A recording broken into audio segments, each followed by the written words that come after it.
Greetings and salutations, my friends. Welcome to another glorious day here at the Tango Hotel. That's right, boys. Today, we return with more Warhammer 40k Rogue Trader. That's right, boys. Today is the day where we continue our journey. It's going to be great. It's going to be magnificent. And thank you, Wolf, for sharing that. I will, the funny thing is I haven't actually watched it in its full total, and the main reason is because I 100% agree with it. Because anybody who actually looks at what the Federation... Here, let me just pop this up right here. Anybody who... There we go. Anybody who knows anything about the Federation in Starship Troopers and the Federation from Star Trek in general know that they're essentially the same damn thing, just shown in a different light. And the people that say that this movie is like some kind of like comment on fascism are essentially like rot-brained to the point where they see the fact that they're showing propaganda and it's showing it as propaganda and can't get past that fact. So yeah, that's what it is. What's synthetic tears? It's AV Care. It's a prescription that I get from the VA because I have apparently chronic dry eye. So, my dudes, my bros, my homies, if you would please join me today with the most amazing and auspicious thing in human history. That's right, it's called the Simultaneous Sip. And it's here right now, thanks to the God Emperor of Mankind who brought it to us eons ago from the depths of the Immaterium. And all you have to do, my friends, is grab that cup or pucker glass. Perhaps you have a Tegra chalice or a stein, maybe a canteen, jug, or flask, a vessel of any kind. You fill it with your favorite fluid. I like my morning coffee. It's deliciously, magnificently waifu-made. And join me now, friends, for the gloriousness, nay, the stupendosity, the absolute awesome sauceness that is the Simultaneous Sip. And it's happening right freaking now. Go!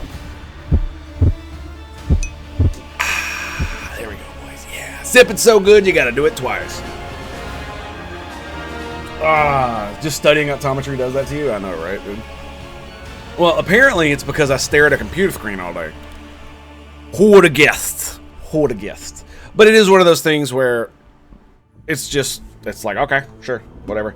They even had me get special glasses so that that have a focal length that's 2 feet away from my face instead of 2 meters away from my face, because I stare at the computer screen all day. So technically, the glasses that I had before were giving me the wrong focal length, so I couldn't focus properly on what I was looking at. As funny as that is. But yeah, so this whole thingamajigger right here is very interesting. The Federation from Star Trek and the Federation from Starship Troopers are pretty equivalent in that regard. And one of the reasons that, like I said, that people don't understand this is because the person who made the movie Starship Trooper was trying to make a satire of fascism.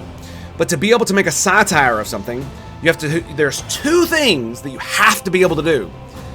One of those things is understand your source material, which he did not, because he did not read the book that Heinlein wrote.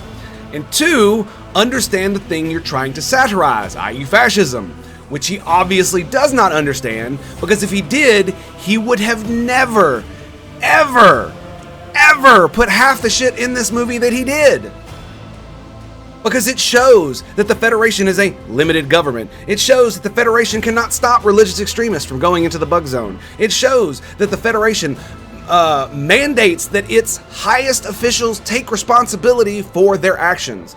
It shows failure of the state in extreme degrees. Live broadcast from Clendathu with the body count rising would never, ever be allowed in a fascist state, because the state is God in fascism. The state can never be wrong in fascism. And you, dear citizen, are simply an organ of the state. It is not service guarantees citizenship. Oh no.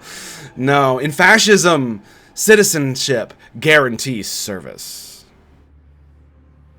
And that's why Verhoeven is an idiot, because he didn't understand anything that he was doing. He thought that putting them in gray uniforms that evoked the SS and that evoked the Luftwaffe from World War II Germany would somehow trick everybody into believing that it was a satire of fascism. And God help me, did it almost work. That so many people absolutely believed it to be the case. Because here's the thing. Can the writer... There's this thing called death of the author. And I often don't hold too much to it because sometimes people use the death of the author to recontextualize certain pieces of art into what they believe it is. The problem is that you have to look at this movie in its total. You can't just look at it by what the author says. You can't just look at it by what he says it is and what his intent was. You have to look at the piece of art for what it is as well. And if the two do not mesh, then the artist created a piece of art that he doesn't himself understand. And I've used this example before where if you're a painter and you use feces to create a painting and you call it a lovely sunset, is it ever going to be a picture of a sunset? Well, no, it's going to be a canvas with feces smeared across it, and you call it that. That's not what it's going to be. You have to take the art for what it is as well as what the artist's intention is. And unfortunately, Starship Troopers is exactly what the United States is supposed to be 200 years from now, where in an uncorrupted government, officials take responsibility for their failures. That diversity and inclusion is a natural part of life and is not something that needs to be hammered down on high. Now, one could say that it is far more authoritarian than it is today, considering you have to get a license to breed, but anyone who understands idiocracy understands that you can kind of make an argument for that, especially as we get further and further into the future where technology actually requires you to be smarter so that you don't, iron your own clothes while they're on your body. So, now that I've done the preaching, let us move on to the video games. How about that? So, thank you for your patience. I very much appreciate that. Let's get on with it, baby. Let's get on with it! So, yesterday after I logged off, I respec'd my character, and I got rid of Rip Soul or Sunder Soul or whatever the hell it was. I have the same exact build with the exception is I traded one of my spells for, what is it called? Let's see. Those are the new things. I also leveled up, so where is it? Let's bring it down. Is it not on here? Hang on a second. Did I screw up? I may have fluffed this up. There it is. Shield of the Emperor. Okay. Bam. Is that what that is? Oh, it is. Okay. Never mind. So Shield of the Emperor is essentially, I replaced, what was it? Let me see. Archetypes, officer. Bam. So I replaced Purge Soul, because I was like, oh, this is a cool damage spell. It'll do more damage as I get higher level, higher psi rating, and it'll do more damage based on this. But I'm literally using it against Chaos Worshippers and Chaos Beings, and it's still only doing like half the damage that Ignite was.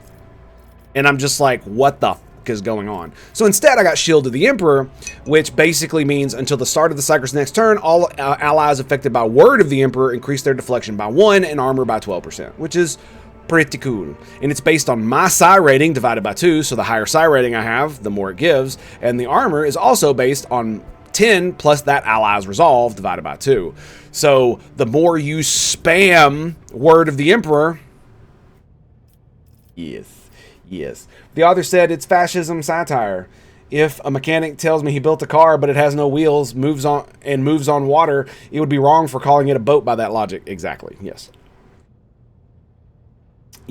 And it's one of those things where it's like I've heard the argument that because he hired young actors who all look like super physically fit and they're all like kind of dumb and they're kind of hammy and bad at acting And because it has this like propagandistic, style to it where it shows, would you like to know more? It's one of those things where it's like, I understand that. I get that argument. However, a fascist government would never, ever, ever, ever have a literal fucking debate on the television where one guy is using the emotional I'm offended argument about there being intelligent bugs, and the other person who's basically pushing state propaganda is like, yes, there are intelligent bugs and we should try to understand and make peace with them.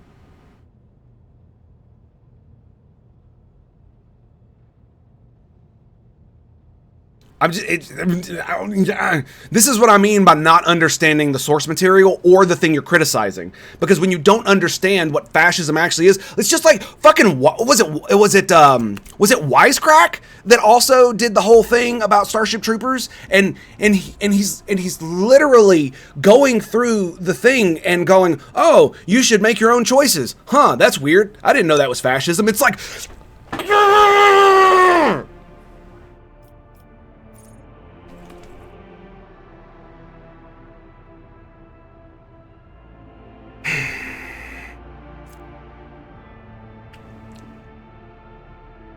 or that if psychic powers were real, the state would enslave all the psychics.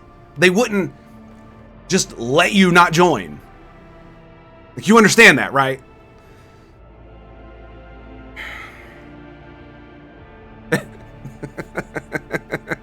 That Rico's father, who openly and brazenly criticizes not only citizens, but the government as a whole, saying it's full of stupid people who put on airs because they did military service.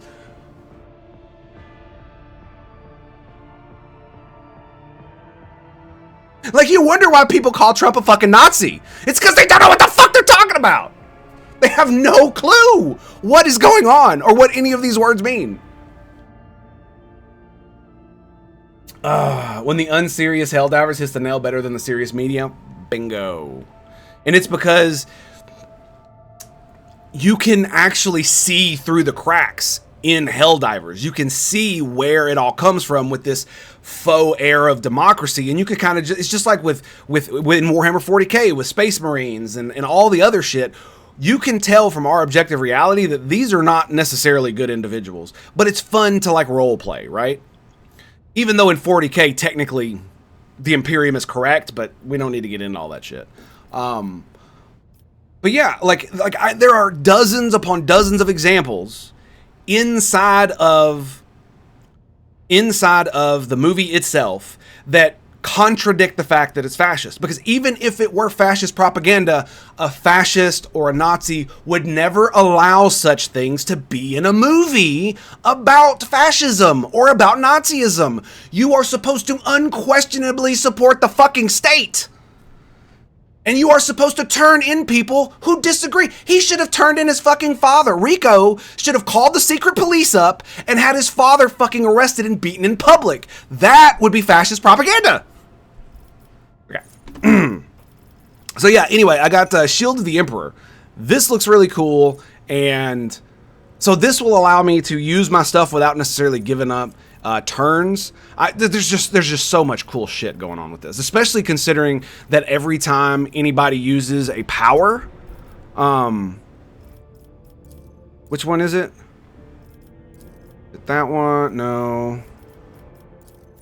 Persuasion. Heroic. Yeah. Whenever a heroic act is used in combat by any character, the officer's next attack costs 0 AP. So good. So good. The tank has been taken for, what does it say? The tank has been taken for days now. Despite that, everything he says tracks. Seems he will never tire. Oh my goodness. Thank you. Okay. It's just, like I said, it infuriates me that because I try really hard not to base my opinion simply on feeling, but actual articulable reason. and things that actually exist, which is one of the reasons why I couldn't like support all the dumbasses saying that the whole elector scheme thing that happened with our government in 2020 was a nothing burger. Like, I literally cannot, because it's a long, complicated thing, but it wasn't good at all, period. Yeah, anyway. It's just like the whole election freaking was stolen in 2020 thing. Yeah. I can't support all that shit because it doesn't align with what I see as, because if you have a reasonable explanation for something, most likely it is the reasonable explanation for something rather than the crazy explanation that you've come up with in your head or that you've been cheated or any of this other nonsense, right? And what's really scary is so many people feel like today that innocent until proven guilty just doesn't exist anymore. And it really came to a head for me with the whole Trump appointees thing where, what is it, Matt Gaetz and Peter Hegseth or whatever his name is, were basically guilty. With no trial, no charges, no nothing. Just the fact that they were accused of something and investigated for something, guilty. Guilty, guilty, guilty. We treat them as guilty, and there's no need to look any further. Just keep on going. And it's just and to be fair, it's like the same people who are doing this now were the ones defending it when freaking rightoids were doing it to freaking Hillary Clinton and Joe Biden and everybody fucking else, dude. It's so goddamn annoying. We need to look at the ultimate crystal ball, the Simpsons. Yes, well, they were finally wrong for once, funnily enough, that after Trump, we would get a female president, and that didn't happen. Now, it might be the case that it might happen after Trump leaves the second time, so we should look there. But wouldn't it be sweet-ass irony if Vance decided not to run and instead a woman ran as a Republican for president and she actually won? That would be primo. Not that I care about Republicans or want them to win anything. I fucking despise them. But let's do this one. But it would just be really. I find it really funny that the people pushing diversity and all this other bullshit can't get their shit enough together to actually get someone, worth a goddamn and has like the actual merit to do the thing, not that Trump does, to be able to do it. And it's because they're essentially racists and don't know what the fuck they're doing. Arch Militant is a former master of warfare, able to blend various weapon styles mid-combat, melee, ranged, or anything in between. The Arch Militant is best at it and becomes stronger and stronger. Wait, isn't this guy leaving? This guy's leaving. Okay, I'm not worried about him. All right. Oh no, they said Lisa Simpson would be after Trump. Exactly. Yeah.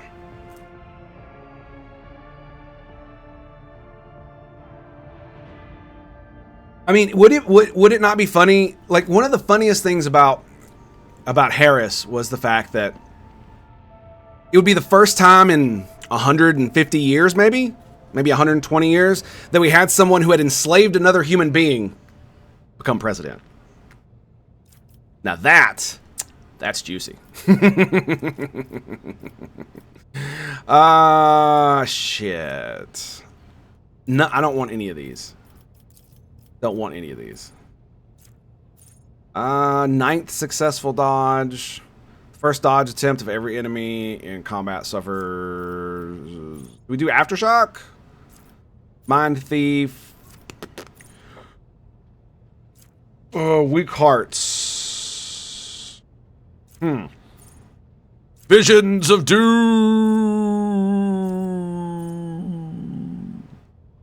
Whatever, dude. I'm just gonna pick one. Oh, that's right. Let's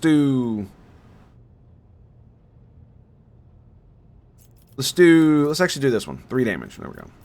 And then dismantling attack. Target cannot move. Dismantling attack also intimidates all enemies, reducing their dodge. Also gain.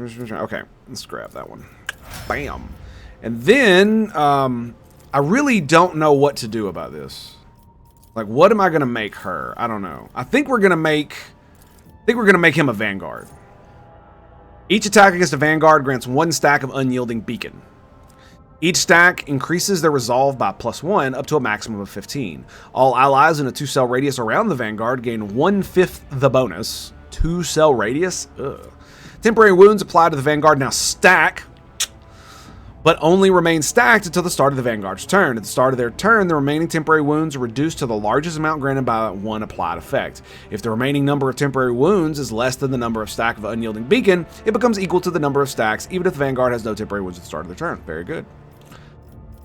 I mean, what else are we going to do? Right? What else would we do?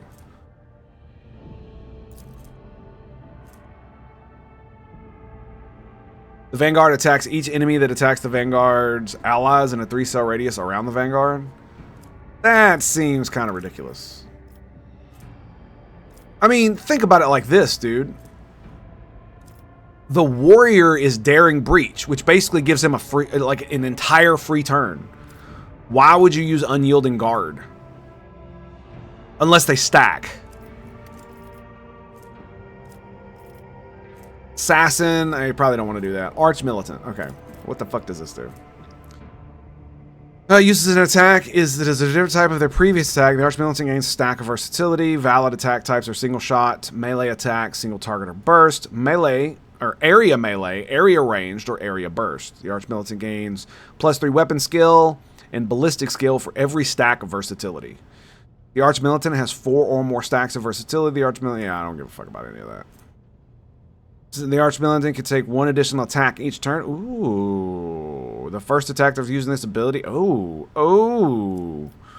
That's kind of good. I like that. Executioner specializes in inflicting enduring and excruciating pain to all enemies around them, exploiting it to quickly eradicate adversaries. What's up, girl? Lurk away, darling. Lurk away. Exploiting it to... I think she's going to be putting up the tree today. I'm not really sure. More focus. Damage over time effects. Melee. Negative effects. See key features. Tree time! The target of the Executioner's next successful attack is under any damage. Immediately suffer 3 instances of damage from this effect. 2 instances if the Executioner makes a burst attack. Forced Repentance. He doesn't do any damage over time attacks.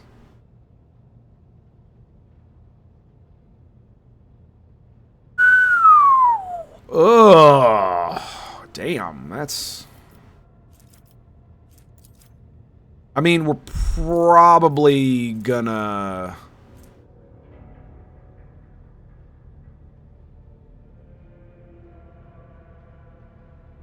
We're probably gonna go Vanguard. Yeah, he's basically tank, right?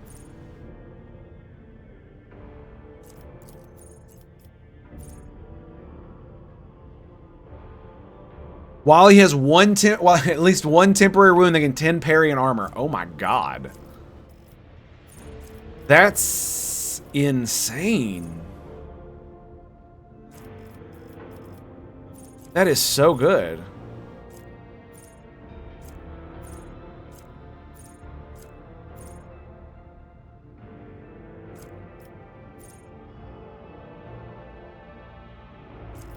The problem is that you have to be like, it feels like you have to be like standing next to him to make any of that shit count, right? Okay, so Master Tactician. I'm a Master Tactician, right? No, I'm a Grand Strategist. Okay, what does Master Tactician do? Master Tech are able to harness momentum of their party and enhance combat effectiveness of their allies and themselves, scaling with party success, long-term single target buffs. Next attack, 4 additional damage for every stack of tactical advantage. Loses half their stacks. Master Tactician gains 1 stack of tactical advantage for every 5 momentum gained by the Master Tactician or their allies. Master Tactician begins combat with a number of tactical advantage equal to Fellowship. What's your Fellowship? 30. Okay. Selects a 3x3 zone on the battlefield. All allies, including the Master Tactician, that have a line of sight to any enemies inside the selected zone, make an immediate single target attack against a random enemy within the zone.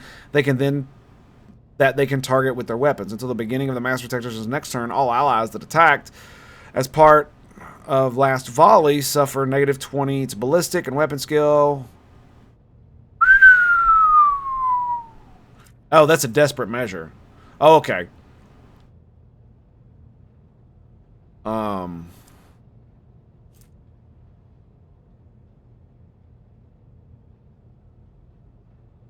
They can target with their weapons. Fellowship and ballistic skills. Skills, persuasion, and melee. Okay. Bounty hunter. Let's see what...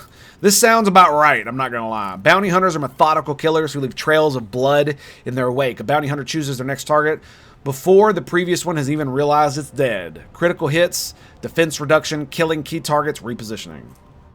Bounty hunter may mark an enemy in combat as prey. Whenever the bounty hunter kills a target marked as prey, they get a stackable bonus until the end of combat. The bonus depends on the enemy difficulty tier, the Roman numeral of the enemy's icon. Okay, 1 to 2, 25% of the bounty hunter's wounds is temporary wounds. Nice. 3 to 4, 5 times the prey's difficulty tier, % critical damage, and 2x prey's difficulty tier critical hit chance until the end of combat. Both, okay. Hunt down the prey has 3 charges at the start of combat. Wow. Okay, wild hunt. The bounty hunter simultaneously makes several attacks. The number of attacks is equal to the number of prey in combat.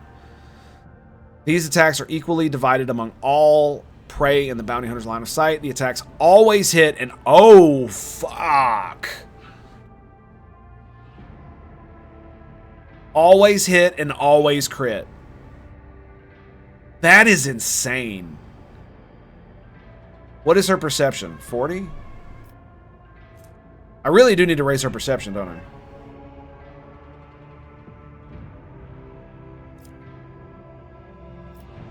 Awareness. Her awareness is 40. That's not too bad. I think it's going to be bounty hunter, man. I mean, she is an Adeptus Sororitas, so sister of battle, soldier.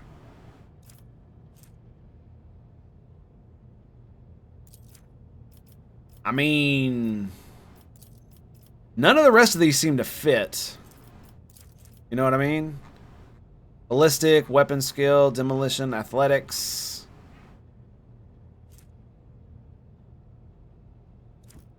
I think we're going to go bounty hunter. Yep. Okay, now, what to make her? That's the question. She is a navigator, so...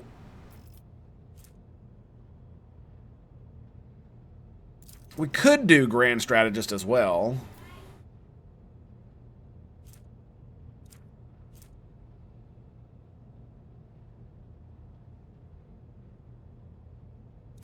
Are there any bonuses to having more than one? There are 2 or more Grand Strategists in the party. The combat tactics area are common for all Grand Strategists, and the highest intelligence bonus and fellowship bonuses of all Grand Strategists is used. Now that is interesting. And I'm going to tell you right now, none of the rest of this bullshit feels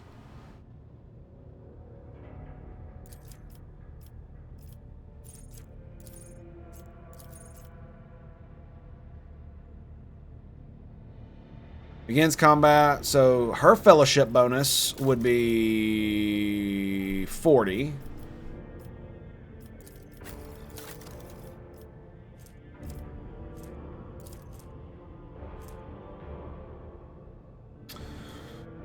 Deal 4%. She almost never attacks. That's why I'm just like orchestrated firestorm.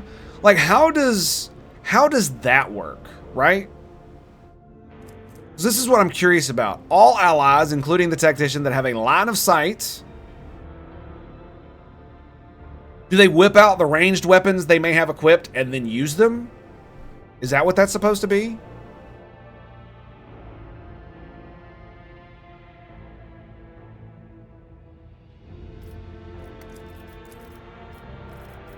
Like, I'm thinking of just making her a Grand Strategist. Because it would use my intelligence bonus, and then it would use her fellowship bonus.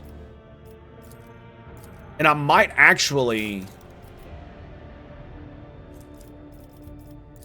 respec her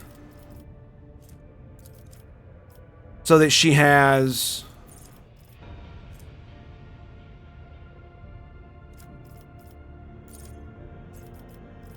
Yeah, I could give her more fellowship rather than perception. Although she does have really fucking good perception. Nobody has really good fellowship because I think it's a dumb stat, but that's besides the point. I think it's a dumb stat.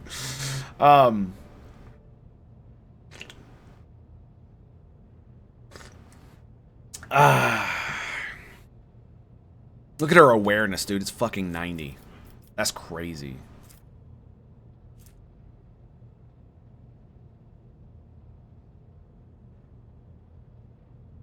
Because she's a navigator. And she has 65 in it, base. Plus our officer archetype gives her 20. Damn. That's crazy. You know what? I think we're gonna have 2 grand strategists. Alright, so now this is between assassin and executioner. Because Blade Dancer is an absolute insane. She is fucking crazy, dude. Right? But this is all about damage over time. And she doesn't really do damage over time. Right?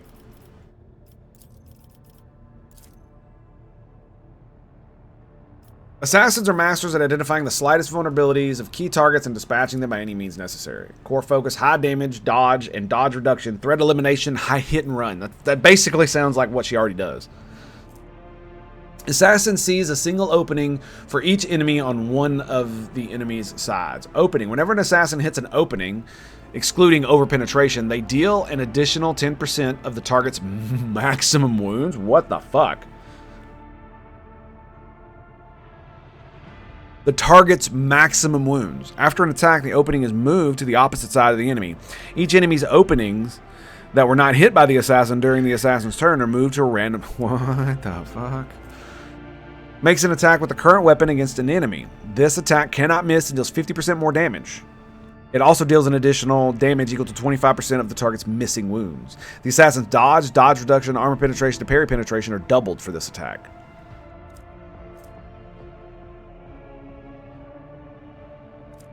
Wow. Why does it say second weapon? It's kind of weird. Yeah, that's kind of weird. I think we're definitely... Well, yeah, we'll do assassin. Magos. What are we gonna make him?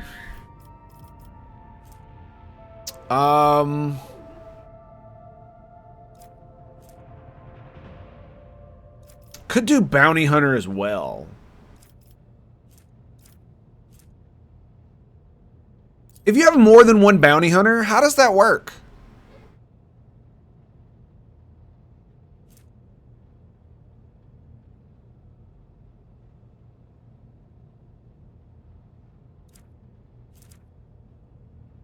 Yeah, how does that work? If you've got 2 of them and both of them mark something, I wonder how that works.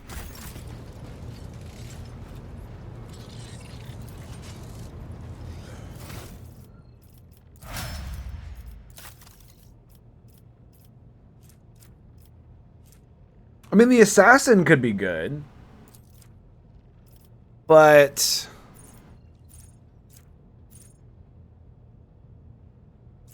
I don't feel that for him. Like, honestly, Grand Strategist would be a good one too, but we've already got 2 Grand Strategists. Technically, I don't have to have the Magos in my group, but I really like him as a party bro, so. It's too bad he can't be a tactician.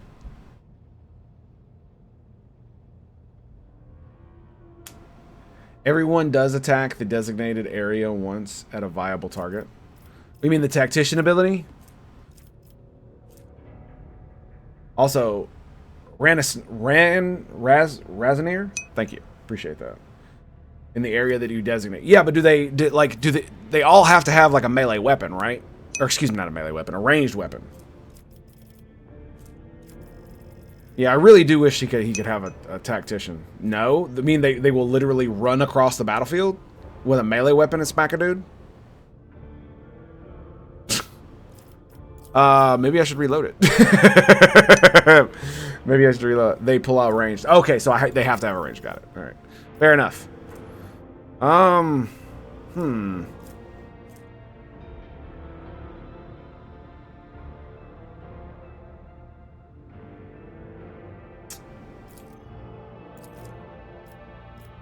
I could see him being an executioner.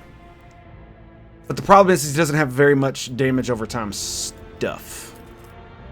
That's the deal. Strength, intelligence. Strength is 30. Yeah, most do. True.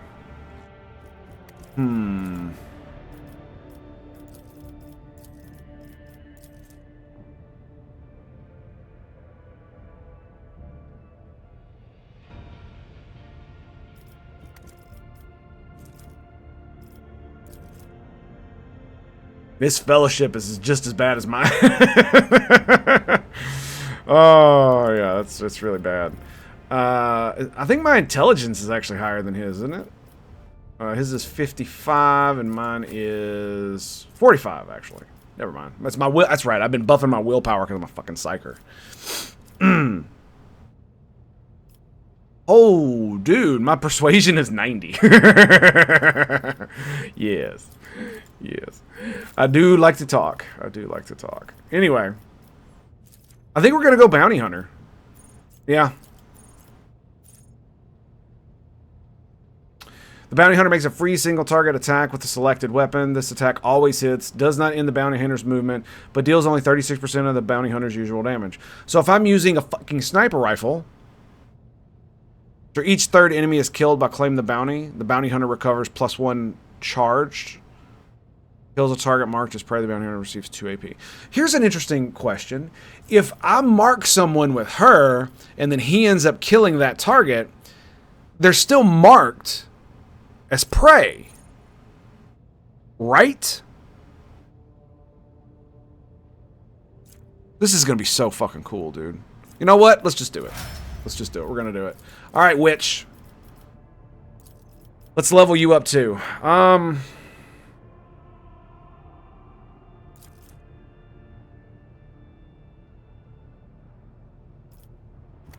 It does feel like none of these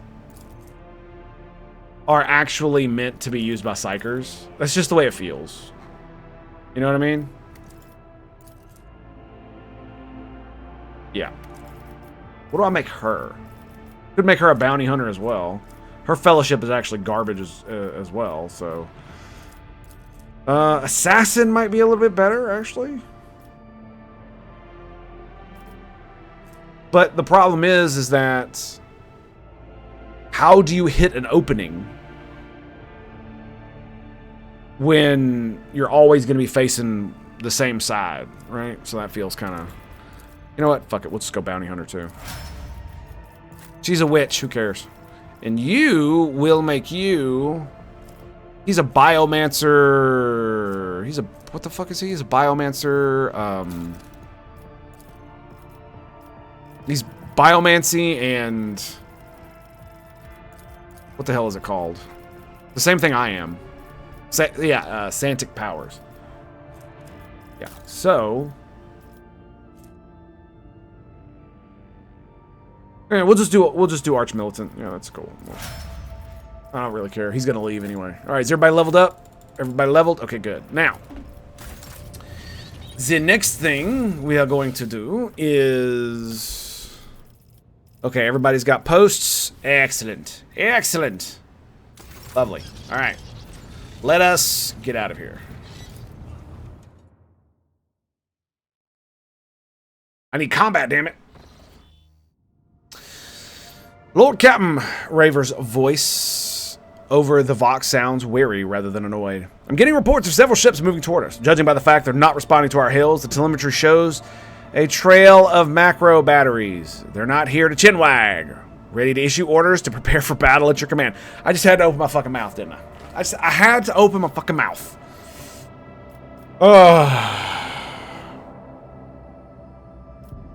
What? Where did they come from? Why did you not notice them before? The rubbish of Furibundus. I'm not talking about these wrecks that are about to open fire. I mean the remains of meteors, gas clouds, refuse of all shipyards. It's all bunches together, and the small ships hide behind it to harass ships as they emerge from warp.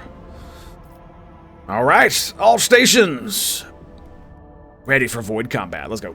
I have no idea how this works. I guess we're gonna figure it out as we go. Luckily, they have tutorials. Let our weapons be true, and our resolve unbreakable. Cobra-class destroyer. Moving the ship in combat. You have engaged the enemy in space combat. Battles in space on the surfaces of and on the surface of the planet work quite differently from one another. Okay? In space combat, the battlefield is separated into 3 zones marked by various degrees of brightness: acceleration zone, mid-movement zone, end movement zone. Now that looks pretty cool. Ships travel at high speeds even during combat, which is why both your ships and those of your enemies move a certain distance each round. You can only end your turn once your ship has traversed the minimum required distance upon entering the end movement zone. To move the ship, click left mouse button on any accessible cell on the battlefield. Once you do, you will see a hologram of the ship that will allow you to evaluate the efficiency of future attacks and actions from that position, just as you would in regular combat. Click left mouse button to confirm your choice. Okay.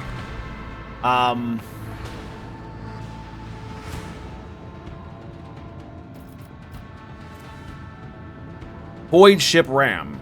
Rams an enemy, dealing damage. This damage is increased by 10% for each void movement point spent by the flagship to get to the enemy, but only after traveling 3 cells. The flagship is then slowed and unable to use prow-mounted weapons until the end of its turn. Can only be used during acceleration phase.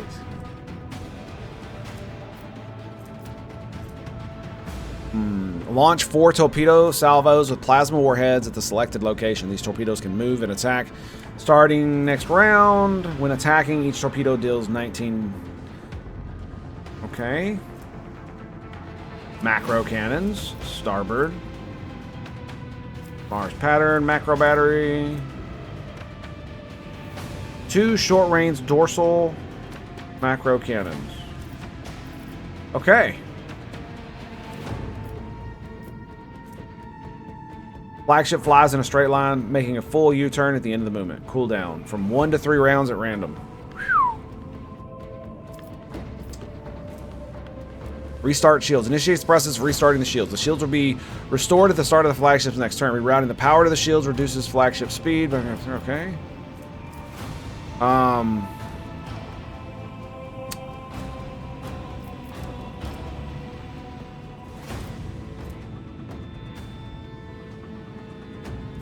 Two shots, 4 shots, 14 damage. So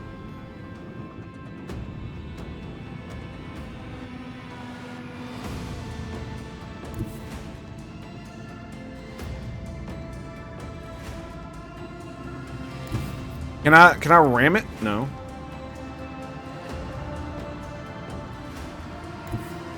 If I go here, can that then ram this guy?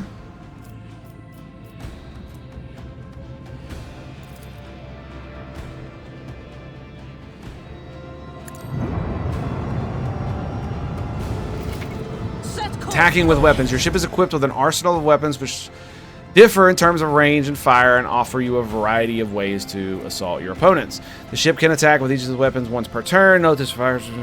Okay. Each of the ship's weapons has a separate attack action on the panel at the bottom of the screen. You can click the attack icon, view the firing arc, consider position. Okay. Select an attack action on the panel at the bottom of the screen on an each turn. You can use one of the ship's attack once. Maneuver your ship in the battle to attack differently. Okay.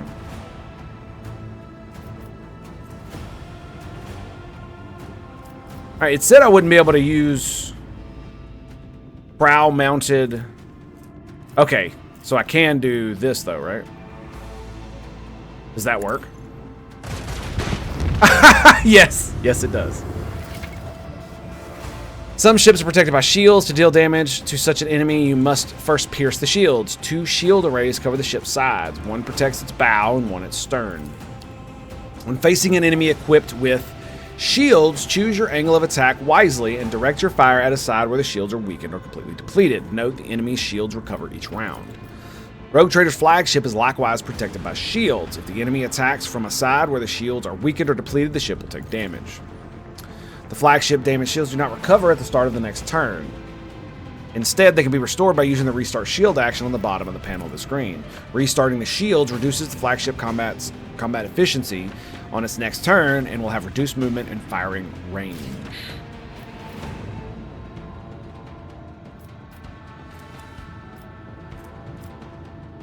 Okay. So now we just...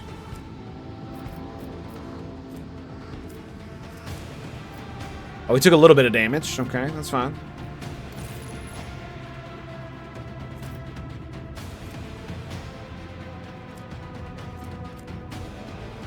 Where does it say what our shields are?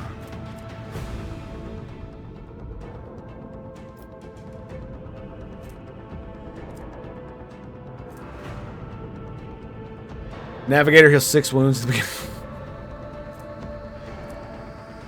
Crew has found 16 scrap.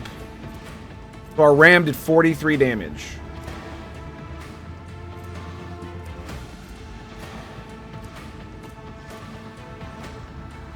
Two times, dealing 0 shield, 12 held. Okay, alright.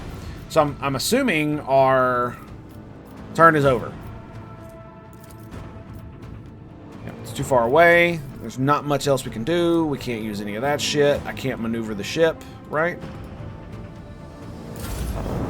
Okay, round 2.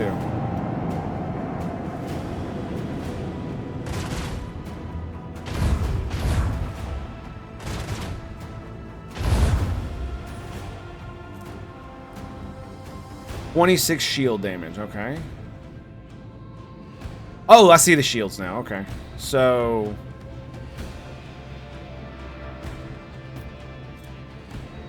flies in a straight line, making a full U-turn at the end of its movement. Alright.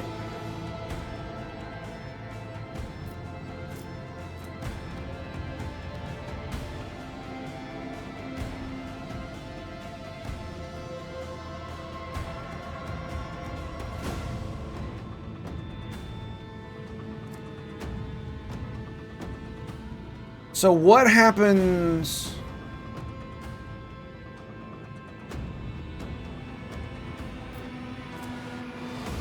if I just launch the... you know what? Fuck it. Let's launch the torpedoes.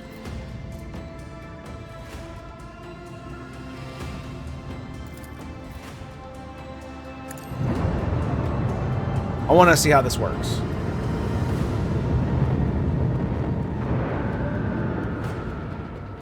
That says they can move on their own, right? You have fired a torpedo. The torpedoes appear next turn in priority order. Once their turn begins, you'll be able to direct them. Your own torpedoes pass through the space occupied by your flagship without damaging it. As soon as torpedoes reach a cell adjacent to an enemy, they explode. Okay.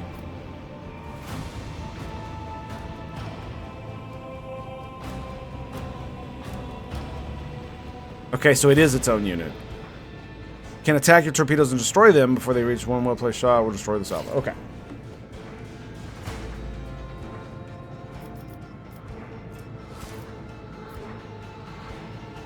And I think that's it, right?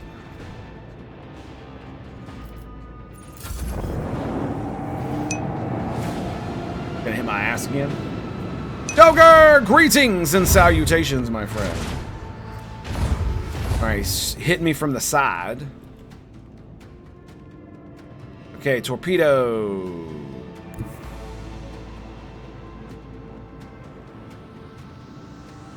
Move those bad boys right there.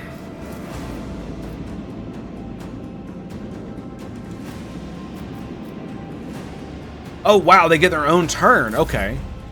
Okay. I understand now. Gives control of the nearest torpedo silo, granting it 5. Only works on torpedo that were launched on another turn.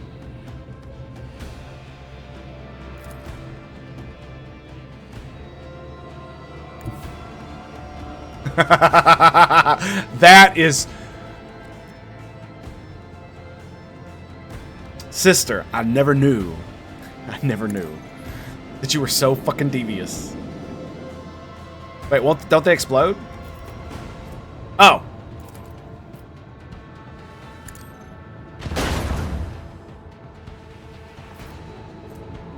That looked like that hut.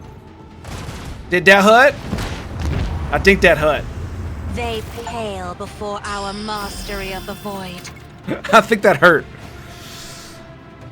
Can I just say I want to play more of this? I kind of want to play more of this. This is pretty awesome. Damage your ship's hull. The damage remains in the battle. Remain of screen to repair your ship. Scrap to repair your ship is restored to full integrity. Scrap can be found. Okay, cool. What do we find? Ancient machinery and 32 scrap. Sweet. Okay, can I do more? I want to kill more. Can I have more? Please, please. That's upgrade hull, upgrade RAM. How much to just repair the hull repair? Oh, -7. There we go. Okay, let's upgrade the RAM. And let's upgrade it again. Is there anything else I could do with this? No? Okay. Nope. Upgrades. Apparently I need to level up. Right? And the posts are taken care of.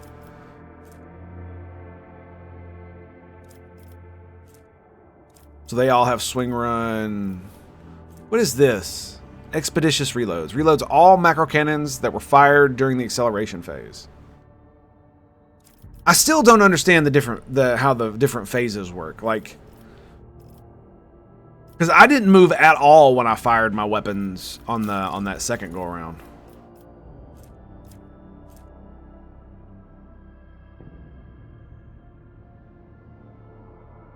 Okay. Well, we'll just have to worry about that later. Ooh. Okay. Where are we going? Oh, there's a death world. Okay, we're over here. It's a lot of asteroids, bro.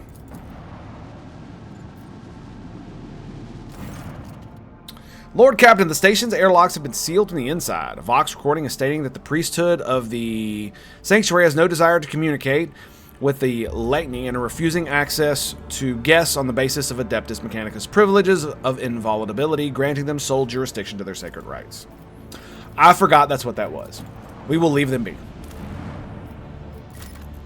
I have no desire to anger the worshippers of the Omnissiah. Let's just put it there. And we'll leave it be. And that's it? Druce's Blessing. Isn't this...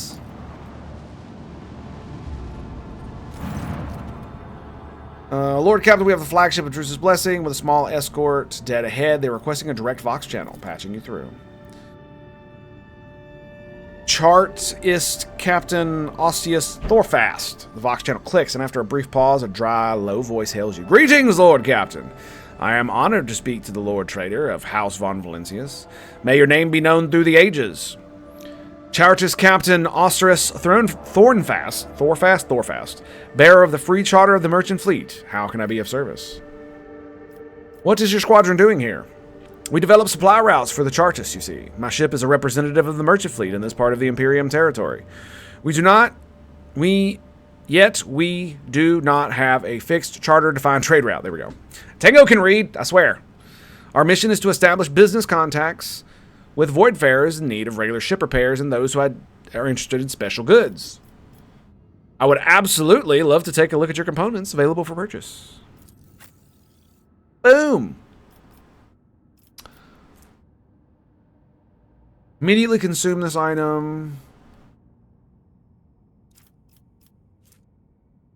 Provides ship weapons with targeting data granting 80%. hit chance and 5% crit chance. And I buy that one, it gives me 10% chance to hit. Why would I not just buy this? I still don't understand this system and why it's like I'm not actually trading anything of value. Oh, Joker. I'm sorry. My bad, dude. Sorry about that, buddy. That was 5 minutes. My bad. I'm so sorry. Love your face, man.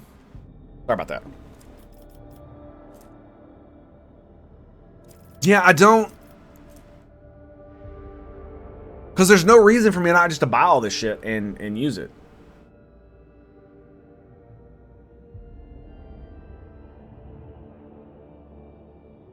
Now that's an interesting one. It provides low acceleration in braking.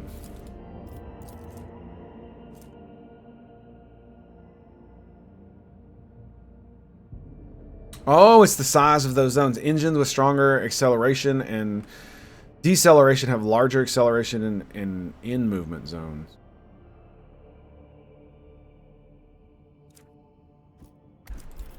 So if it's low, it's smaller? So, void pattern torpedoes. So, torpedoes capable of firing 4 plasma torpedoes, 19 damage. Basically what I have. So I could replace my Mezio lance weapon. Long range. Ooh, that's actually pretty good. The Mezio lance weapon. I could have 2 of them, in fact.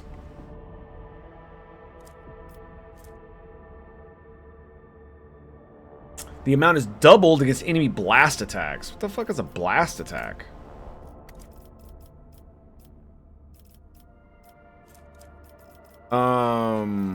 I mean, they got some good shit. What do they want? Ooh, that sucks. Okay. We'll hold off on that until I can actually get a little more there. I guess we could just grab the scrap boxes and the auger array, right? It literally cost me nothing.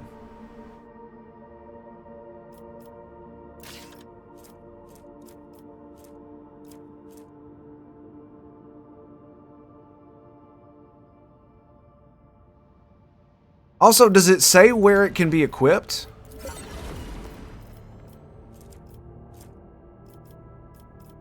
That's the other big thing, right? Arsenal. So that's Auspex.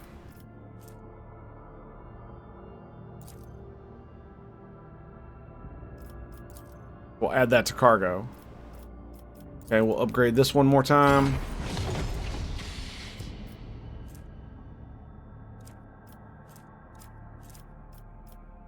So it's maintenance deck. Armor. Okay. Now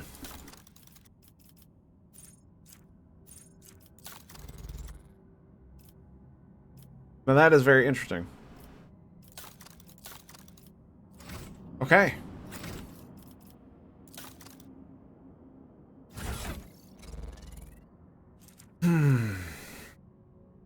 I think I'm just gonna get rid of this. Add to actually, no. I think we're gonna go put them in my safe. That's what we're gonna do. Yeah, heretic follower.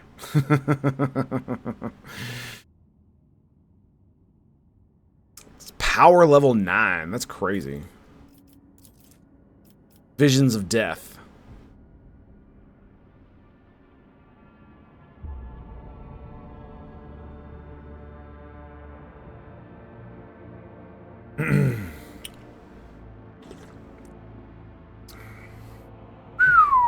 If passed, he still suffers 9 damage. That's crazy.